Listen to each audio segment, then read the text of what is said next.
Well, hello and welcome to my channel, Matthew Spriggs Home and Garden.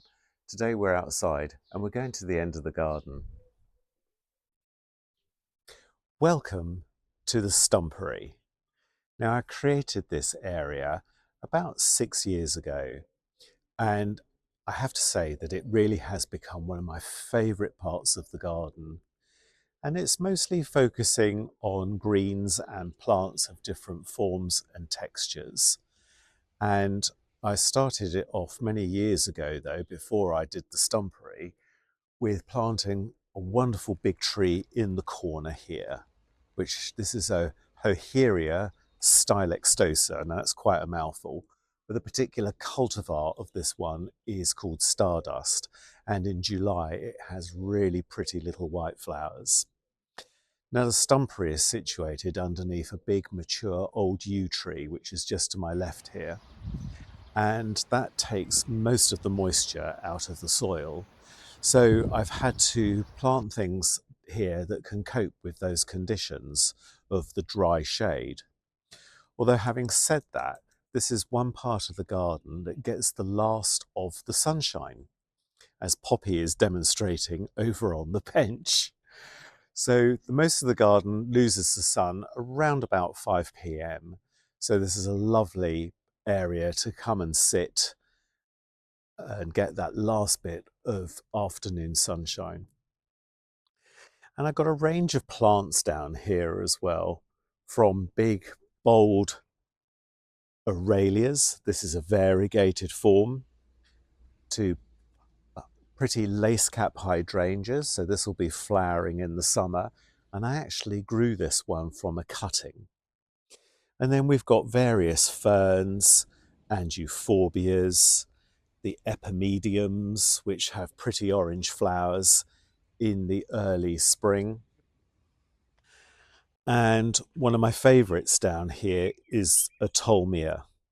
That's a North American plant, and it's splashed with gold on its leaves.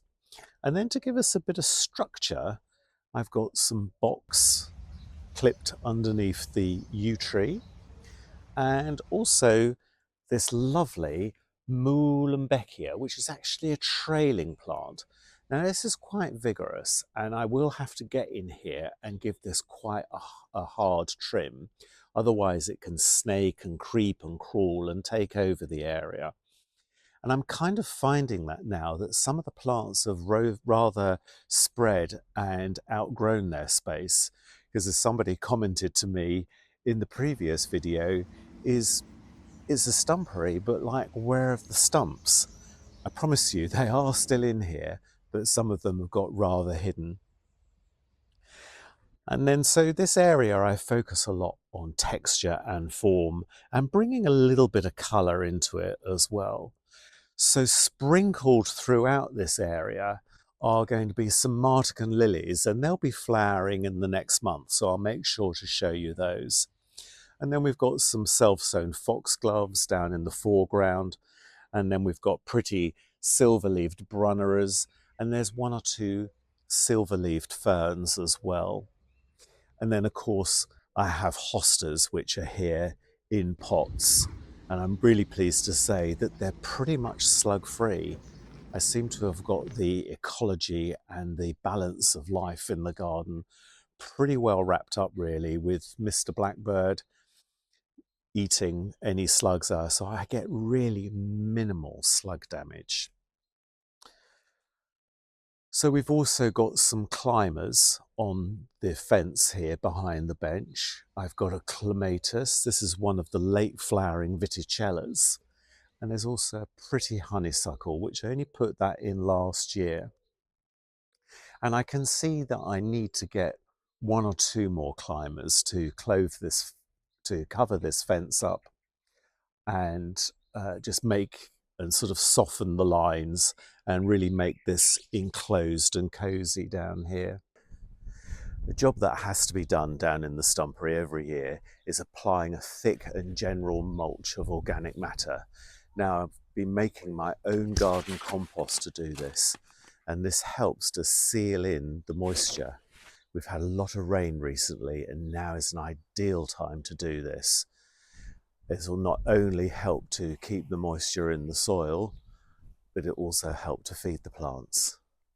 Some of the things that are in here are actually planted in pots, and I've put those at the back of the borders because the competition for moisture and also for depth of soil is very limited.